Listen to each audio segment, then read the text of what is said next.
He planted bombs, terrorized the nation, and eluded the FBI for decades. Convicted Unabomber Ted Kaczynski died today while serving a life sentence. His targets included 2 men here in the Bay Area. Thanks for joining us. I'm J.R. Stone. The convicted terrorist known as the Unabomber died today in federal prison. He was 81 years old. 3 people were killed and dozens of others were injured in his bombings. ABC 7 News reporter Cornell Bernard is in the newsroom tonight. He spoke earlier with the son of a Bay Area victim. Cornell? Yeah, JR. Jonathan Epstein, who lives in the North Bay, says the Unabomber's reign of terror impacted his family greatly after his father was targeted almost 30 years ago.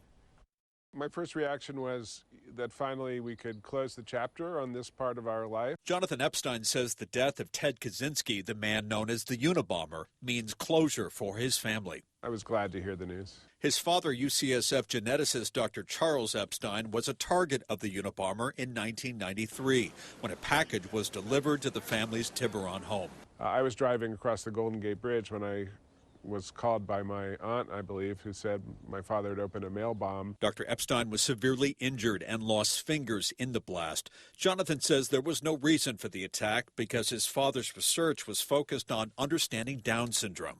The irony of his being targeted is that my father wasn't involved in genetic engineering or some of the things that people feared about at that time. Kaczynski was serving 8 life sentences after pleading guilty to mailing bombs to people from 1978 to 1995. 3 people were killed, 23 others wounded.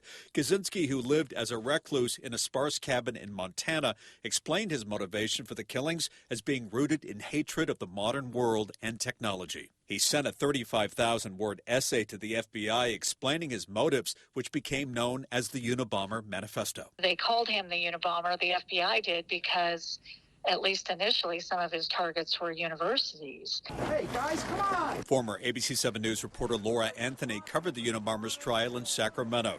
She recalls Kaczynski's appearance and demeanor in court was far from the images of the accused terrorist many remember after his capture. Unlike a lot of defendants who I've seen in court, he would look at the gallery, he would look at us sitting there and then nod and smile. It was almost like, we were going to have coffee with him that day. Jonathan Epstein says for him, the legacy of the Unabomber is over. Kaczynski was clearly a disturbed man, a very bright guy who went the wrong way mentally, and it speaks to the danger of untreated mental illness. My hope is that this is the last interview I do on the subject of Ted Kaczynski.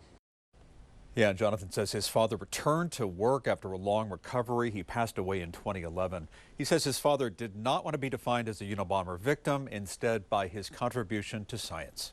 In the newsroom, Cornell Bernard, ABC 7 News.